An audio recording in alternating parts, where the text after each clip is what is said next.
고등과학 어디 한번 해볼까요? 지난 시간에 빅뱅, 태양계 형성, 지구의 형성 등을 얘기하면서 원소 얘기가 계속 나왔습니다. 우리 물질들, 모든 물질들을 구성하고 있는 원소들. 어, 별에서는 철까지밖에 만들어지지 않는다고 했지만 초신성 폭발 이후로는 더 많은 원소들이 만들어졌어요. 초신성 폭발로 인해서 이런 원소들 너무 많습니다. 그리고 잘 묶으면 그 중에서 성질이 비슷한 원소끼리 또 묶을 수 있을 것 같아요. 이렇게 원소를 원자번호 순서대로 나열하다가 성질이 비슷한 원소가 같은 세로줄에 오도록 배열한 것을 우리는 주기율표라고 하는데요. 주기율표, 같은 가로줄에 있는 애들은 같은 주기라고 하고요. 한 세로줄, 같은 세로줄에 있는 애들을 우리는 같은 족이라고 얘기합니다. 특히 족은 이따가 얘기하겠지만 비슷한 화학적 성질을 갖고 있어요. 그리고 이런 원소들 가운데서도 일단은 크게 금속, 비금속, 그리고 그 중간의 성질을 갖고 있는 중금속을 나눌 수 있겠는데요. 금속 같은 경우엔 대부분 광택이 납니다. 그리고 열 전달을 아주 잘해요. 전기도 잘 통하지요. 얇게 펴지는 성질이 있고요. 대부분 고체이지만 수은, Hg, 여기 보시면은 여러분들 기준으로 봤을 때 하나, 둘, 셋, 넷, 다섯, 일곱, 여덟, 아홉, 열, 열하나, 열둘. 가로에서 열둘, 위에서는 그러니까 왼쪽에서는 12번째, 그리고 위에서부터는 6번째에 있는 이 수은만 액체입니다. 반대로 비금속의 경우에는 열 전달은 잘 안 돼요. 열이 잘 전달되지 않습니다. 전기도 잘 통하지 않아요. 대부분 고체거나 기체지만 브로민, 여러분들 기준에서 오른쪽에서 두 번째, 위에서 네 번째 있는 이 브로민만 액체가 되겠네요.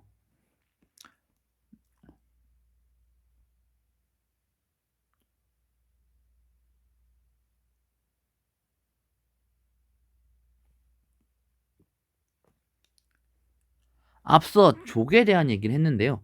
같은 족은 같은 화학적 성질을 갖고 있다고 했습니다. 그 중엔 첫 번째 첫 번째 세로줄, 우린 얘를 알카리 금속이라고 하는데요. 아까 수소는 금속이 아니었잖아요, 선생님. 그렇죠.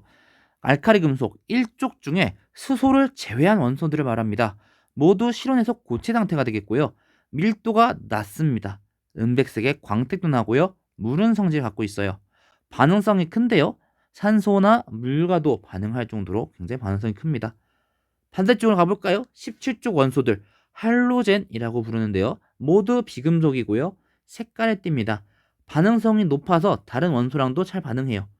플루린과 염소 같은 경우는 기체, 브로민 같은 경우는 액체, 아이오딘은 고체 상태이죠. 자, 원소에 대해서 좀만 더 깊숙이 알아보기 위해서 수소 원자 그림을 선생님이 준비해왔는데요. 수소 원자, 가운데 원자 핵은 양성자와 중성자가 각각 하나씩 있는 상태인데, 지난번에 수소는 양성자 하나만 핵으로 갖고 있다고 하지 않았나요? 라고 했지만 수소 원자 중에도 중수소 같은 경우에는 양성자와 중성자 하나씩 갖고 있는 수소도 있습니다. 이런 식으로 같은 원자인데 불구하고 양성자, 중성자 수가 좀 다른 원자들을 우리가 동위 원소라고 불러요.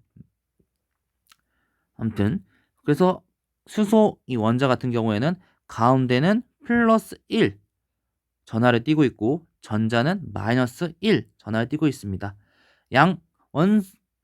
원자핵은 양전하를 띠고요. 다시 한번 말하지만 원자핵 중심에 위치합니다. 이때 양성자는 양전하를 띠고요. 중성자는 전하를 띠지 않습니다. 그러니까 즉 수소 원자 같은 경우에는 지금 선생님이 그린 수소 원자에도 양성자 하나, 중성자 하나니까 가운데 원자핵은 플러스 1 전하를 띨 거고요. 만약에 지난번에 얘기했던 것처럼 양성자 하나만 원자의 중심, 양성자 하나만 원자핵을 이루고 있는 수소 같은 경우에도 플러스 1 전하를 띠겠죠. 반대로 전자는 음전하를 띱니다. 원자핵 주위를 돌고 있어요.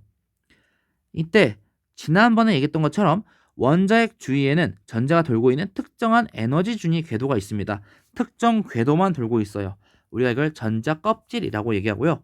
각각 최대로 배치될 수 있는 전자수가 있습니다.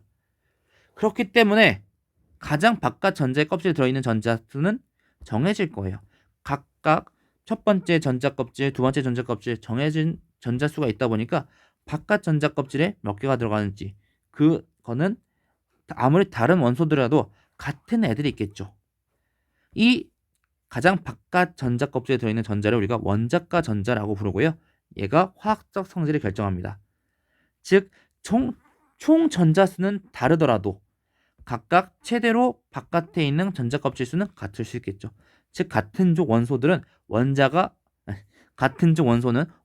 전자수가 같아서 화학적 성질이 비슷하게 되는 거예요. 참고로 더 말씀드리면 수소 같은 경우에는 1번에 해당하는 원자인데요. 각각의 원자들은 가운데 갖고 있는 원자핵의 전하랑 전자수, 달리 말하면 바깥에 총 전자 뜨고 있는 음전양이 같습니다. 그래서 중성을 띠고 있죠.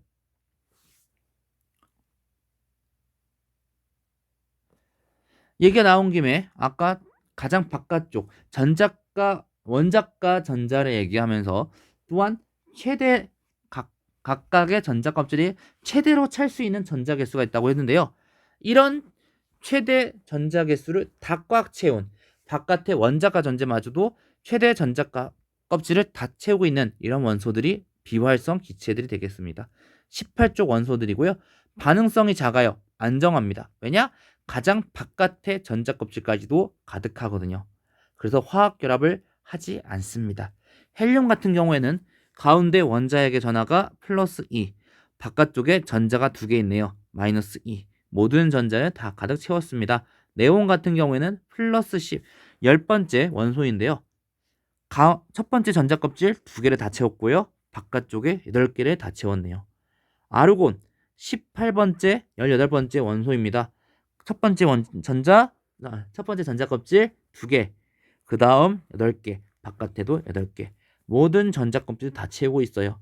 즉, 다른 원소들이 결합하는 이유는, 반응하는 이유는 이런 가장 바깥 전자 껍질이 가득한 비활성 기체처럼 되기 위해서죠. 그 방법은 두 가지가 있는데요. 이온 결합은 양이온과 음이온 사이에 정전기적 인력으로 형성되는 화학 결합입니다. 예를 들어서 나트륨은 11번 원소예요. 네온보다 하나 더 많네요.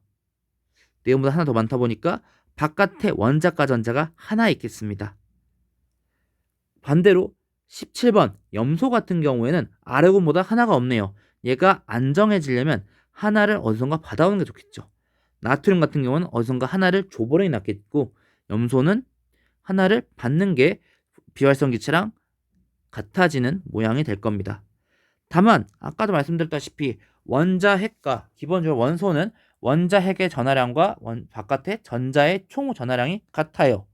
나트륨도 안에는 플러스 11, 전자는 총 마이너스 11이겠죠. 염소도 안에는 플러스 17, 밖에는 마이너스 17일 거예요. 하지만 나트륨이 하나를 전자를 다른 원소에게 줌으로써, 다른 원자에 줌으로써 균형이 깨지게 됩니다. 안에는 플러스 11, 밖에는 마이너스 10. 그래서 양이온을 띠게 되고요. 반대로 염소는 안에는 플러스 7, 밖에는 마이너스 18이 됨으로써 또 균형이 깨져서 마이너스 전하, 음이온을 띠게 됩니다. 이런 양이온과 음이온 사이 이 정기적인 인력이 생기게 될 거예요. 그걸로 인해 결합되는 화학 결합이 우리가 말하는 이온 결합입니다. 그리고 아까 말했던 것처럼 주기율표를 기준으로 여러분들이 봤을 때 주기율표의 오른쪽에는 이제 비금속 원소, 왼쪽에는 금속 원소, 수소 빼고요. 네, 있었기 때문에 이온 결합은 금속 원소랑 비금속 원소 사이에서 일어나죠. 반대로 비금속 원소인 원자들 사이에는 전자쌍을 공유해서 형성되는 화학 결합도 있어요. 예를 들어 수소 분자를 갖고 왔는데요. 수소는 이걸 하나 주는 것보다는 서로 둘이 같이 공유하는 걸 선택했습니다. 같이 공유하는 걸 선택했어요. 어느 하나 전자를 얻은 것도 없고요. 준 것도 없습니다. 둘이 같이 갖고 있는 것이죠. 이런 결합을 우리가 공유 결합이라고 합니다.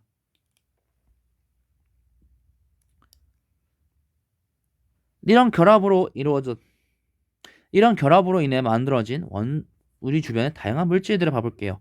산소 같은 경우에는 공유 결합으로 인해 만들어진 산소 원자 두 개가 공유 결합 만들어진 산소 분자의 경우에는 공기 중 약 21%를 차지하고 있고요. 광합성으로 생성됩니다. 호흡에 이용되죠. 우리가 중학교 때 다 배웠던 내용들이죠. 광합성, 호흡. 물 같은 경우에도 공유 결합으로 인해서 만들어진 분자예요. 네, 공유 결합으로 인해서 만들어진 분자입니다. 사람의 신체의 약 70%를 구성하고 있고요. 특히나 보시다시피 지금 그려놨는데 물 분자 같은 경우는 약간 꺾은 모양으로 되어 있어요. 마치 다리가 달린 것처럼. 옛날 선생님이 좋아하던 만화 캐릭터 중에 하나인 커비 같은 느낌이기도 한데 다리 두 개가 달려있는. 그러다 보니 이렇게 꺾여 있다 보니까 어떤 일이 나느냐, 얘 같은 경우에 약간 그 전하를 띱니다. 중성이랑 또 전하를 띄어요. 공유결합이지만. 그러다 보니 다양한 화학 반응을 도와줍니다. 소금이나 탄산칼슘 같은 경우에는 아까 선생님이 봤던 나트륨과 염소 여기 소금과 탄산칼슘 같은 경우에, 특히 소금 같은 경우에는 아까 우리가 봤던 염화나트륨이 여기 속하는데 이온 결합을 통해 만들어졌어요. 그래서 어떠한 특징을 갖고 있느냐, 소금은 이온 결합 물질이다 보니까 염화나트륨은 이온들이 정전기적 인력으로 결합하고 있어서 평상시에는 전류를 띠지 않아요. 하지만 얘가 액체 상태가 되거나 혹은 물에 녹인 수용액 상태가 되면 이온들이 결합이 풀어져서 이동하게 됩니다. 즉 각각이 나트륨 이온과 염화 이온이 계속 이동해요. 그러다 보니까 액체나 수용액 상태에서는 전류가 통합니다.